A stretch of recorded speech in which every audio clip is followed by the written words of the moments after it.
السلام عليكم الاخوان، نتمنى تكونوا كاملين بخير وعلى خير وانتم كتفرجوا في هذا الفيديو. الاخوان غنشوفوا مجموعه من الصحف العالميه اللي دوات على الهدف ديال حكيم زياش قبيله في الماتش ديال المغرب ضد جورجيا.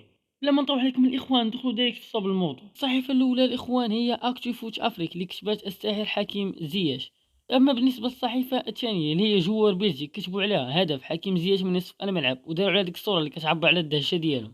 اما بالنسبه للصحيفه الثانيه اللي هي فوتبول لندن، كتبات حكيم زياش للمغرب وداروا ديك الايموجي ديال الدهشه. اما بالنسبه للصحيفه الثالثه اللي هي كتخص تشيل، كتبات ما هذا الطفل حكيم زياش. اما بالنسبه لهذا الصحفي المشهور فارسكي سبورت، كتب يحتاج الى امبراطوريه العالم في هذه اللحظه. كما شفتوا الاخوان، كان هادو هما التعانيق صراحه. هدف اقل ما يقال عنده انه هدف رائع صراحه. بالنسبه للاخوان اللي يتفرج في الماتش غادي يبان لي ان الركراكي خاصو يصلح مجموعه من الاخطاء، خصوصا في خط الدفاع وكذلك في خط الوسط. كنلاحظنا الاخوان واحد التذبذب ديال الامرابط وعدم استقرار ديال خط الدفاع. الاخوان هادشي كامل خاص يخدم عليه الركراكي قبل الماتش ديال كرواتيا. هذا ما كان الاخوان، تشوفوا فيديو ان شاء الله، في امان الله.